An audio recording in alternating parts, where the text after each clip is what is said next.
Olá, meus alunos e alunas, sejam todos bem-vindos a mais uma aula de auditoria contábil.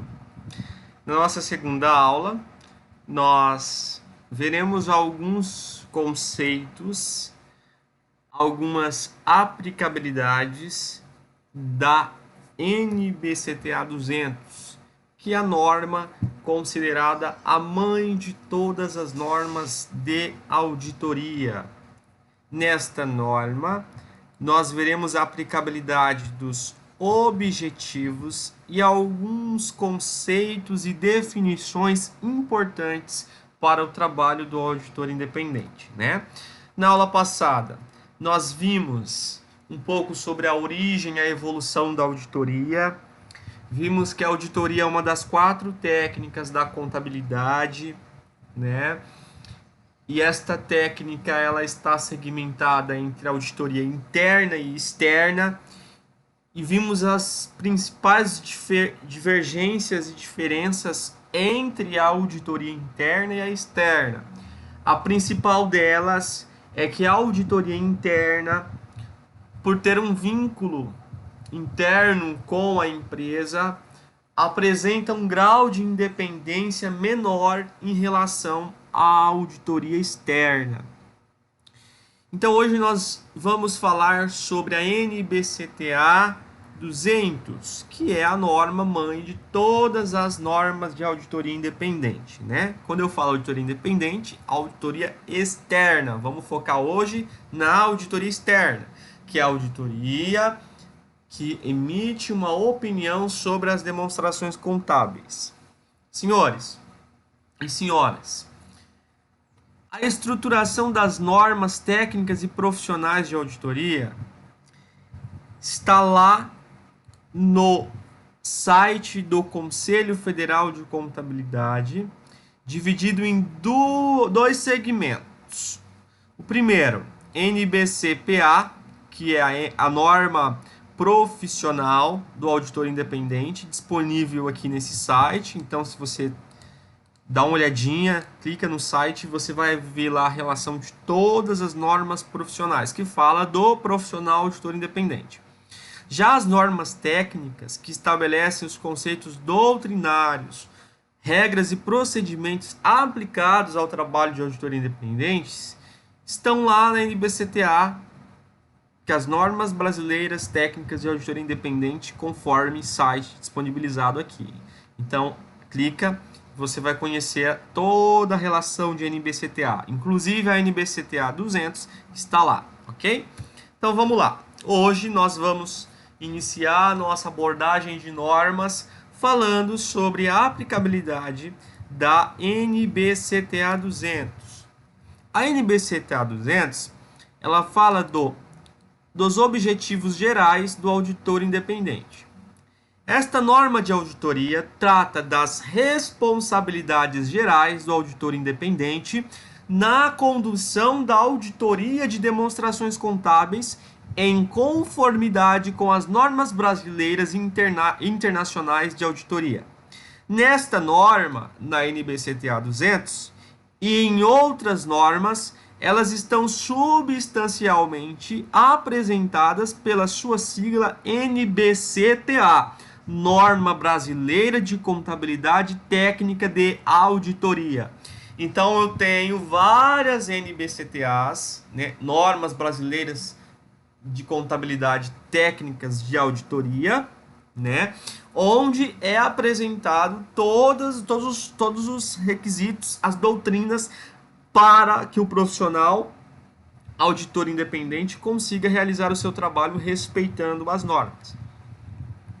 Especificamente, a NBCTA 200, ok, expõe os objetivos gerais do auditor independente e explica a natureza e o alcance da auditoria para possibilitar ao auditor independente o cumprimento dos seus objetivos. A norma NBCTA 200 também explica o alcance, a autoridade e a estrutura das NBCTA, de todas as normas. Por isso que a NBCTA 200 popularmente é considerada a mãe de todas as normas, porque é ela que inicia, falando, olha, o objetivo do auditor é esse. E para que ele possa cumprir com seus objetivos, para que o auditor independente consiga atingir os seus objetivos, ele tem que seguir todas as normas técnicas de auditoria, ok? Vamos lá. A NBCTA 200 também inclui requisitos estabelecendo as responsabilidades gerais do auditor independente aplicáveis em todas as auditorias, inclusive a obrigação de atender todas as normas.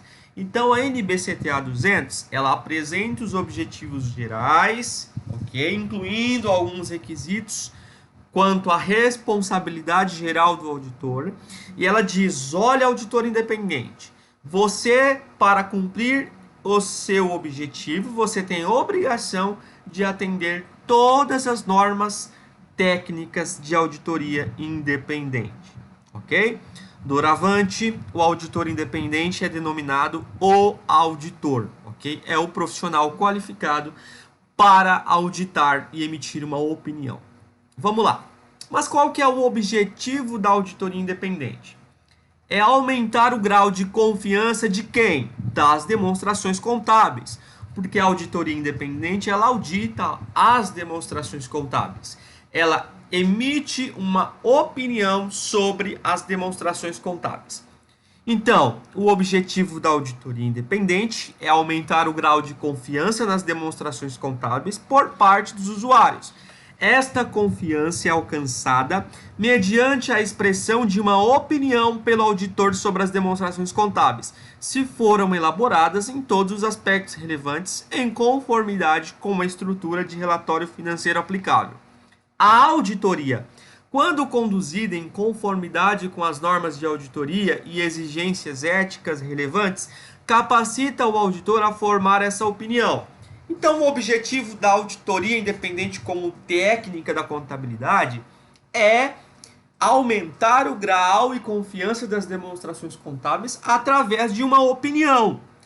Que opinião? Emitida pelo auditor contábil sobre as demonstrações contábeis, se elas foram elaboradas em todos os aspectos relevantes em conformidade com uma estrutura de relatório financeiro aplicável. Ok. Duas perguntinhas. Falamos que a auditoria independente emite uma opinião sobre as demonstrações contábeis. Mas quais as demonstrações contábeis que devem ser auditadas? E o que é esse relatório financeiro aplicável, ok? Que o objetivo diz que as demonstrações contábeis têm que estar de acordo em conformidade com a estrutura de relatório financeiro aplicável. Vamos lá, vamos entender. Primeiro, o relatório de financeiro aplicável é a estrutura de relatório financeiro adotada pela administração da empresa e, quando apropriado, pelos responsáveis pela governança, na elaboração das demonstrações contábeis, que é aceitável em vista da natureza da entidade. Como assim? Vamos supor, eu estou auditando uma fundação sem fins lucrativos, estou auditando uma agropecuária, ok? São duas empresas com naturezas econômicas distintas e com finalidades distintas. Cada empresa terá o seu relatório financeiro aplicável. Então, a auditoria tem que analisar se aquelas demonstrações contábeis foram emitidas de acordo com a estrutura deste relatório financeiro aplicável, ok? A expressão estrutura de apresentação adequada é utilizada para se referir a uma estrutura de relatório financeiro que exige conformidade com as exigências dessa estrutura. Reconhece explícita ou implicitamente que, para conseguir a apresentação adequada das demonstrações contábeis, pode ser necessário que a administração forneça divulgações além de especificamente exigidas pela estrutura, ou reconhece explicitamente que pode ser necessário que a administração se desvie de uma exigência da estrutura para conseguir a apresentação adequada. Enfim, o que vocês têm que entender desse quesito é que a auditoria ela vai avaliar se as demonstrações contábeis foram elaboradas de acordo com a estrutura do relatório financeiro aplicável à atividade econômica da empresa auditada, ok? Vamos lá. O que é? Quais as demonstrações contábeis que devem ser auditadas pela auditoria independente? As demonstrações contábeis sujeitas à auditoria são as das entidades elaboradas pela administração. Atenção, não é o auditor que vai elaborar as demonstrações contábeis. O auditor somente vai auditar e emitir uma opinião. A responsabilidade de elaborar as demonstrações contábeis é da administração, é da empresa, com supervisão geral dos responsáveis pela governança, sendo o conjunto de demonstrações contábeis que compõem um relatório financeiro, o balanço patrimonial, a demonstração do resultado do exercício, a demonstração das mutações do patrimônio líquido e a DLPA, que é a demonstração de lucros ou prejuízos acumulados. Lembrando que se tiver a DMPL não tem necessidade de publicar a DLPA, porque a DLPA está dentro da DMPL. Demonstração de fluxo de caixa, demonstração do valor adicionado, demonstração do resultado abrangente, notas explicativas e relatório da administração. Então, o conjunto dessas demonstrações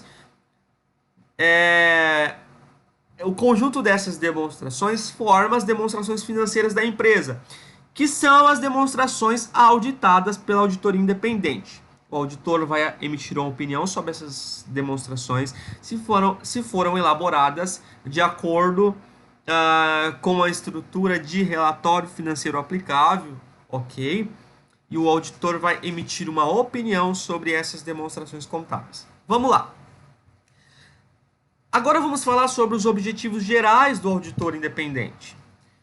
O auditor independente tem como objetivo geral obter uma segurança razoável e de que as demonstrações contábeis como um todo estão livres de distorção relevante, independentemente se causadas por fraude ou erro, possibilitando assim que o auditor expresse sua opinião sobre as demonstrações contábeis se foram elaboradas em todos os aspectos relevantes em conformidade com a estrutura de relatório financeiro aplicável. Agora a gente tem um pouco mais de noção do trabalho do auditor. Ele vai lá, ele vai realizar os seus procedimentos de auditoria, vai realizar o exame, os procedimentos de auditoria durante o seu trabalho, para obter segurança razoável de que as demonstrações contábeis elaboradas pela administração da empresa estão livres de distorção relevante.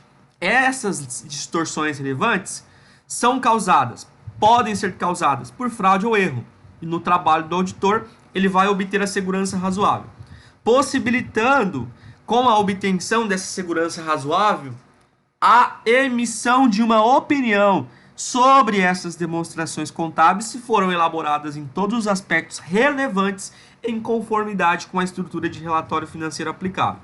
E também é objetivo geral do auditor apresentar relatórios sobre as demonstrações contábeis e comunicar-se como exigido pelas NBC-STAs em conformidade com as constatações do auditor, tá? Por que segurança razoável e não absoluta? Porque a auditoria trabalha com amostragem, a auditoria independente trabalha com amostragem, diferentemente da auditoria interna, né? Então, sempre vai ser segurança razoável e nunca absoluta, tá bom? Para ter segurança absoluta, a auditoria teria que analisar todas as notas, todas as operações da empresa. E não é impossível isso. Então, por isso a auditoria tem técnicas seguras de trabalhar com amostragem, possibilitando a segurança razoável, né? Possibilitando a asseguração de uma segurança razoável, ok? E se não for possível obter esta segurança razoável de que as demonstrações contábeis estão livres de distorções relevantes? E aí, o que acontece? Quando há constatação de impossibilidade de obter uma segurança razoável, em todos os casos em que não for possível obter esta segurança razoável e a opinião com ressalva no relatório do auditor for insuficiente nas circunstâncias para atender aos usuários previstos nas demonstrações contábeis, As NBCTAs requerem que o auditor se abstenha de emitir sua opinião ou renuncie ao trabalho, quando a renúncia for possível de acordo com a lei ou regulamentação aplicável. Então, veja a responsabilidade do profissional, do auditor independente. Se não for possível ter uma segurança razoável, ele tem que se abster, ok?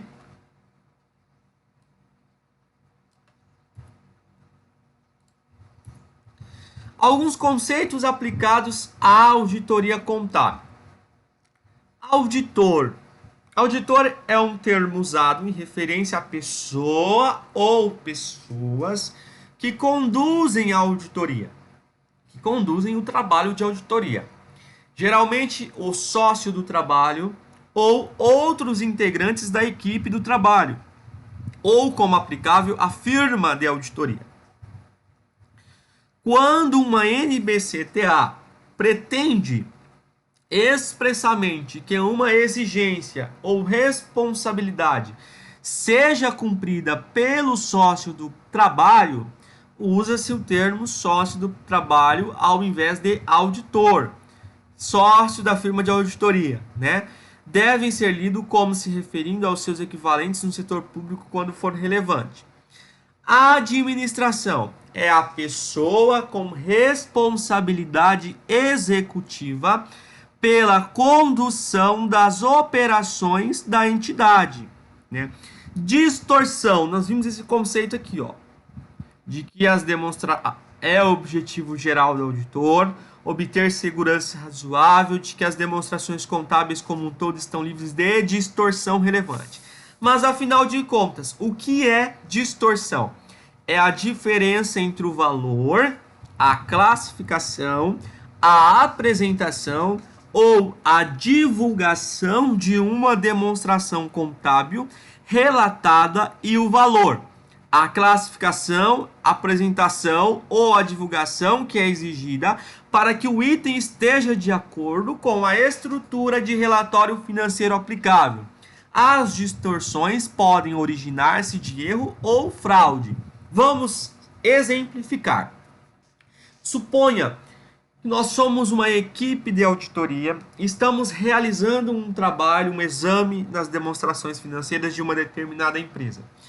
Durante o trabalho, nós efetuamos um procedimento de confronto na rúbrica de clientes, contas a receber.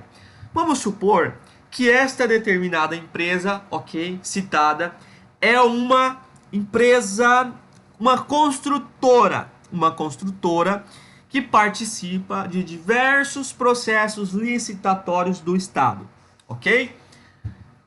Vamos lá. Eu estou auditando a rúbrica de clientes, contas a receber.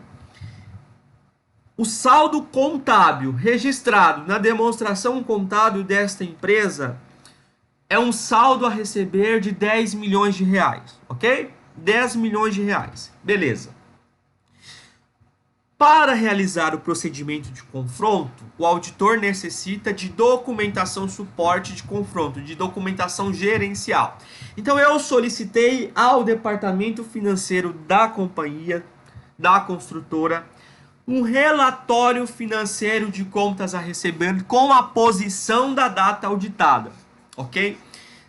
Efetuei o confronto do saldo financeiro com o saldo contábil e constatei uma divergência, uma distorção relevante, ok?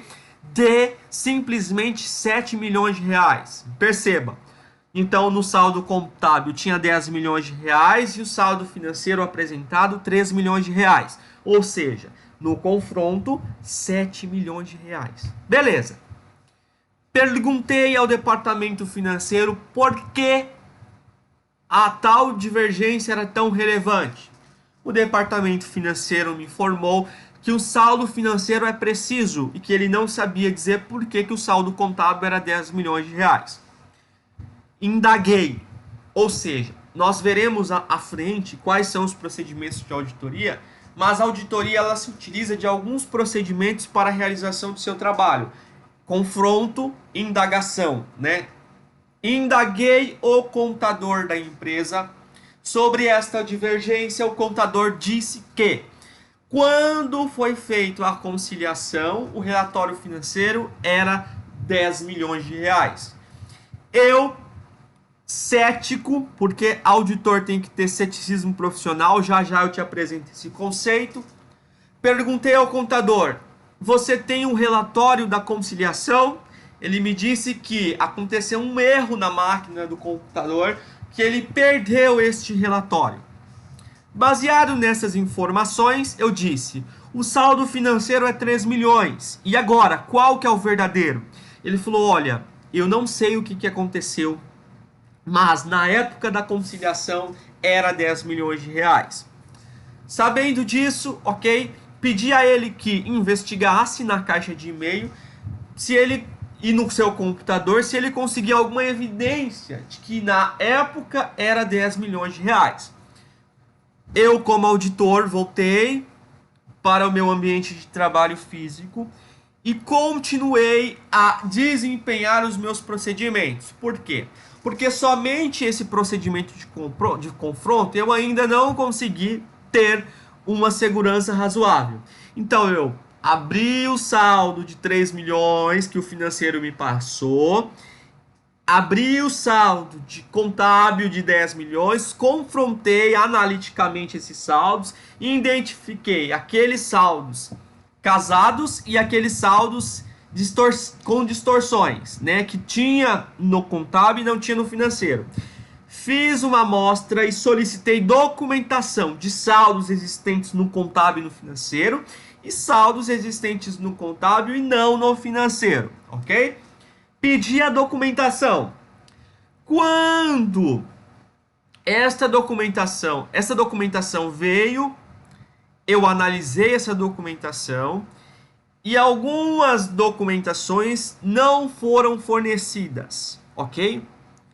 Com base nesta experiência relatada, eu pergunto a vocês: eu tenho uma distorção relevante? Com certeza. Então, não tenho possibilidade de cumprir com o meu objetivo, porque eu não consegui obter uma segurança razoável, haja vista que a divergência é de 7 milhões. Uma distorção relevante. Eu, como auditor, tenho que entender se essa distorção foi causada por fraude ou erro. Não é o objetivo principal da auditoria independente captar fraude, mas no processo pode ser que o auditor se depare com fraude. Nessas situações, o auditor deve repassar o fato à alta administração para que as devidas providências sejam tomadas quando há indícios de fraude. Com base nessa experiência relatada, não há possibilidade de obter uma segurança razoável. Qual que é o meu papel como auditor? Olha, repasso esse ponto relevante à alta gestão e falo: apurei uma divergência relevante, solicitei a documentação, não foi fornecida e, caso essa pendência não seja justificada, não vou conseguir obter uma segurança razoável para emitir uma opinião sobre essas demonstrações contábeis. O que vocês podem fazer? Ok? Aí fica a critério da administração da empresa realmente abrir o jogo, explicar o que é, ou então eu, como auditor, devo o quê? Se eu não consigo ter a possibilidade de uma segurança razoável, eu tenho que me abster, renunciar a este trabalho. Caso haja uma justificativa plausível para o erro, foi um erro de repente uns 2 contratos ou lançamentos duplicados, eu como auditor vou solicitar a regularização, a conciliação desse saldo para que se adeque à realidade, ok? Adequando à realidade, se eu conseguir cumprir com os próximos passos, com os próximos procedimentos, a partir do momento que o auditor, através do seu julgamento profissional, uma outra palavrinha que haveremos à frente, consegue ter segurança razoável, eu vou para a próxima rúbrica da minha demonstração contábil, ok? Então, distorção é isso. É uma diferença relevante, seja na apresentação, na divulgação, ou na classificação, ou no valor de da demonstração contábil como um todo, ok? Asseguração razoável. Asseguração razoável é, no contexto da auditoria de demonstrações contábeis, um nível alto, mas não absoluto, de segurança. Então eu, auditor, para eu emitir uma opinião sobre as demonstrações contábeis, se estão livres de erros e distorções, eu tenho que ter essa asseguração razoável. Através de amostragem, eu consigo ter essa asseguração razoável. Claro que tem riscos inerentes, que veremos em uma outra aula, os riscos de auditoria. Mas eu tenho que trabalhar com a minimização desses riscos para que eu tenha uma asseguração razoável, para que eu consiga emitir uma opinião. Não é possível ter nível absoluto, porque a auditoria das demonstrações contábeis trabalha com amostragem, ok? Vamos lá. Julgamento profissional, uma palavrinha que eu utilizei agorinha. O que é julgamento profissional? Ele é essencial para a condução apropriada da auditoria. Isso porque a interpretação das exigências éticas e profissionais relevantes das normas de auditoria e as decisões informadas requeridas ao longo de toda a auditoria não podem ser feitas sem a aplicação do conhecimento e experiência relevante para os fatos e circunstâncias. O julgamento profissional é necessário, em particular, nas decisões sobre materialidade e risco de auditoria, um assunto que veremos com detalhe à frente, a natureza, a época e a extensão dos procedimentos de auditoria aplicados para o cumprimento das exigências das normas, a coleta de evidências de auditoria, avaliar se foi obtida a evidência de auditoria suficiente e apropriada, se precisa algo ser feito além do que já foi realizado para cumprir os objetivos das normas, avaliação das opiniões da administração na aplicação da estrutura de relatório financeiro aplicável, extração de conclusões baseadas nas evidências das auditorias obtidas, por exemplo, pela avaliação da razoabilidade das estimativas feitas pela administração na elaboração das demonstrações contábeis. Enfim, o que é o julgamento profissional? É a experiência do auditor. Então, quanto mais experiente for o profissional, maior julgamento profissional ele vai ter. Então, quanto maior a experiência prática do profissional, a experiência técnica, o conhecimento, né? Experiência não é só tempo, é conhecimento. Quanto maior vai ser o julgamento. Quanto maior o julgamento profissional, maior vai ser a asseguração razoável de que as demonstrações contábeis estão livres de erros. Porque o profissional experiente, ele vai conseguir definir, mapear os riscos inerentes. O profissional experiente, ele consegue identificar a natureza, a época e a extensão dos procedimentos a serem realizados de auditoria. Lembra do exemplo do contas a receber que tinha dado uma divergência? O auditor, utilizando o julgamento profissional, ele vai estender. No primeiro procedimento de confronto deu diferença, então vamos continuar os nossos procedimentos até que ele consiga ter uma segurança razoável. Uma outra pergunta aqui, bem rápida, vamos lá. Vamos supor que lá naquele exemplo citado, lá do confronto de contas a receber com saldo financeiro, tenha batido, ok? Saldo contábil 10 milhões, saldo financeiro 10 milhões, deu zero. O auditor conseguiu ter uma segurança razoável de que essas demonstrações contábeis estão livres de erros e distorção só com base nesse confronto? Não, ele não consegue. Por quê? Porque confronto é um procedimento muito mínimo, um procedimento fraco. Eu preciso de estender os meus procedimentos para que eu tenha uma suficiência, tá bom? Vamos entender um pouco melhor quando falarmos sobre os procedimentos de auditoria. Mas enfim, o que você tem que entender de julgamento profissional é que é a condução dada ao profissional que está conduzindo um trabalho de auditoria em função da sua experiência, ok? E também do seu conhecimento, ok? Junto com o julgamento profissional, nós temos também, vamos continuar falando dele.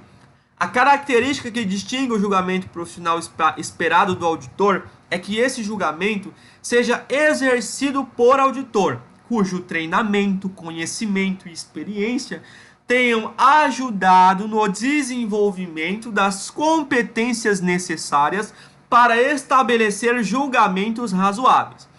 O julgamento profissional precisa ser exercido ao longo de toda a auditoria. Ele também precisa ser adequadamente documentado. A gente vai falar um pouco mais à frente de evidência. Essas evidências de auditorias devem ser documentadas com base no julgamento profissional do auditor. Neste aspecto, exige-se que o auditor elabore documentação de auditoria suficiente para possibilitar que outro auditor experiente, sem nenhuma ligação prévia com o trabalho realizado, entenda os julgamentos profissionais significativos exercidos para se atingir as conclusões sobre os assuntos significativos durante a auditoria. Então, o auditor, através do seu julgamento profissional, vai conduzir o trabalho, aplicar procedimentos de auditoria e documentar esses procedimentos para que no final do trabalho essas evidências possam ser suportes para a emissão de uma opinião, com ressalva ou não. O julgamento profissional não deve ser usado como justificativa para decisões que, de outra forma, não são sustentados pelos fatos e circunstâncias do trabalho, nem por evidência de auditoria apropriada e suficiente. Então, o julgamento profissional é isso, é a longa experiência e o conhecimento adquirido pelo profissional. Quanto maior o julgamento profissional, maior a segurança razoável de que as demonstrações contábeis auditadas estão livres de erros e distorções, ok? Junto com o julgamento profissional, tem uma outra palavrinha que caminha juntas. As duas palavrinhas caminham juntas, que é o ceticismo profissional. Mas o que é ceticismo profissional? Ceticismo profissional é algo que todo auditor tem que ter. É a postura que inclui uma mente questionadora e alerta para condições que possam indicar possível distorção devido a erro ou fraude. É uma avaliação crítica das evidências de auditoria. Então, ser cético é ser crítico, ser desconfiado. O ceticismo profissional inclui sempre estar em alerta. Por exemplo, evidências de auditorias que contradigam outras evidências obtidas. Lembra daquele exemplo lá da diferença entre o relatório contábil, entre o saldo contábil e o saldo financeiro lá da construtora? Quando foi indagado o financeiro, ele apresentou uma evidência. Quando o contador foi indagado, o mesmo apresentou uma outra evidência. Ou seja, ali tinha um contraponto. Nesse momento, o auditor deve ser cético. Informações que coloquem em dívida a confiabilidade dos documentos e respostas a indagações a serem usadas como evidências de auditoria. Então, toda vez que um documento é fornecido para o auditor e tem alguma informação ali que coloca em dúvida a confiabilidade daquele documento, alerta do ceticismo profissional do auditor deve ser acesa. O que seria isso? Por exemplo, eu solicitei à empresa extratos bancários. Aí eu verifiquei que de repente a logomarca do banco no extrato bancário ela está diferente.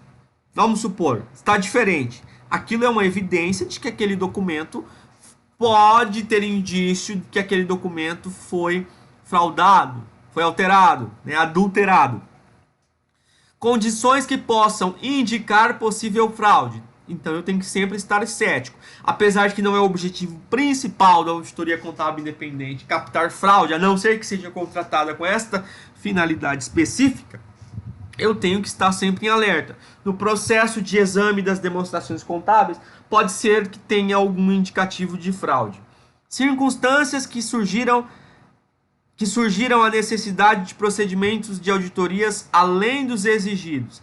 Então, eu tenho lá as NBCs que me falam quais os procedimentos de auditoria que eu tenho que seguir.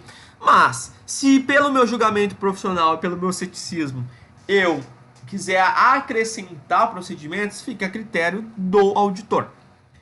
A manutenção do ceticismo profissional ao longo de toda a auditoria é necessária Por exemplo, para que o auditor reduza os riscos de ignorar circunstâncias não usuais, generalização excessiva ao tirar conclusões das observações de auditoria, uso inadequado de premissas ao determinar a natureza, a época e a extensão dos procedimentos de auditoria e é avaliar os resultados destes. Por isso que é feito nas firmas de auditoria a manutenção de equipe. Por exemplo, a equipe A participou dos últimos 2 anos da auditoria da determinada empresa. No terceiro, quarto ano, as empresas de auditoria fazem rodízio, troca a equipe, né? Para que a manutenção do ceticismo profissional não seja comprometida. O ceticismo profissional é necessário para a avaliação crítica das evidências de auditoria. Isso inclui questionar evidências de auditoria contraditórias e a confiabilidade dos documentos e respostas às indagações e outras informações obtidas junto à administração e aos responsáveis pela governança. Também inclui a consideração da suficiência e adequação das evidências de auditoria obtidas considerando as circunstâncias, por exemplo, no caso de existência de fatores de risco de fraude em um documento individual de natureza suscetível de fraude, for a única evidência que corrobore um valor relevante na demonstração contábil. Não se pode esperar que o auditor desconsidere a experiência passada de honestidade e integridade da administração da entidade e dos responsáveis pela governança. Contudo, a crença de que a administração e os responsáveis pela governança são honestos e têm integridade não livra o auditor da necessidade de manter o ceticismo profissional ou permitir que ele se satisfaça com evidências de auditoria menos que persuasivas na obtenção de segurança razoável. O que quer dizer? Talvez aquela empresa, os profissionais ali, a administração, tenha um histórico de uma conduta honesta, né, ao longo do tempo. Mas o auditor ele tem que manter o seu ceticismo profissional, porque faz parte do perfil do profissional, o auditor independente, ter esse ceticismo, né? Por quê? Porque o auditor trabalha com evidências. O auditor não trabalha com machismo, e sim com argumentos baseados nas evidências documentadas nos papéis de trabalho. Requisitos éticos relacionados à auditoria das demonstrações contábeis. O auditor está sujeito a exigências éticas relevantes, inclusive as relativas à independência, né? O auditor independente, que é a auditoria externa, ele tem uma maior independência em relação à interna, né? Ele tem que ter. Então, o auditor está sujeito às exigências éticas relevantes, inclusive as relativas à independência, no que diz respeito a trabalhos de auditoria de demonstrações contábeis. As exigências éticas relevantes abrangem o código de ética do profissional contábil, relacionados à auditoria de demonstrações contábeis, bem como as NBCAs profissionais aplicadas à auditoria independente. Os princípios fundamentais da ética profissional relevantes para o auditor quando da condução de auditoria de demonstrações contábeis estão implícitos no Código de Ética Profissional do Contabilista e na NBCPA 01, que trata do controle de qualidade. Esses princípios estão em linha com os princípios do Código de Ética do IFAC, cujo cumprimento é exigido dos auditores. Integridade, tem que ser íntegro profissional da auditoria independente. Objetividade, tem que ser um profissional objetivo. Competência e zelo profissional, tem que ter competência técnica e um zelo profissional. Quando se fala em zelo profissional, eu estou falando do vestimento, zelo com a documentação fornecida pelo cliente, zelo com o computador, com os acessórios e tudo mais. Confidencialidade, o auditor tem que manter confidencialidade. Ele tem que ter confidencialidade porque ele está auditando informações, né, que pertencem ao cliente auditado. Ele não pode, de repente, estar lá na fila do avião comentando com um colega os pontos reportados ao cliente X no processo de auditoria. Ele não pode fazer isso, porque às vezes do lado dele tem um concorrente que pode se aproveitar dessas informações. Então o auditor tem que ter confidencialidade, ok? O seu comportamento e a sua conduta profissional tem que ser íntegra, né? Então, além da integridade, ele tem que seguir um comportamento e uma conduta profissional. Eu não posso, de repente, almoçar na casa da contadora que eu estou auditando, da contadora da empresa que eu estou auditando, porque eu tenho que manter uma postura profissional sem ter relacionamento pessoal com os envolvidos no processo de auditoria, para que não comprometa a independência, ok? Baseado neste contexto, atenção, para a nossa próxima aula, videoconferência que será realizada no dia 1º de setembro de 2020. Por quê? Por quê, professor? Porque somente no dia 1º de novembro, no dia 1º de setembro de 2020. Porque teremos aí um intervalo de semana de atividades avaliativas, né? Então, nesta aula, eu quero a participação de todos. Nos primeiros minutos da nossa videoconferência, eu vou perguntar e vou exigir a participação de todos como requisito de nota parcial, ok?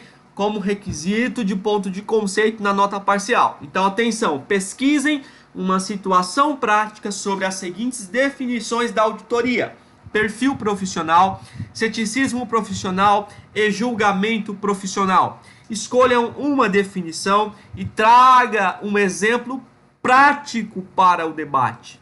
Tragam um exemplo prático para o debate, tá bom? Pessoal, então por hoje é só, tá bom? Nos encontraremos na videoconferência. Eu agradeço a participação de todos. Fiquem com Deus.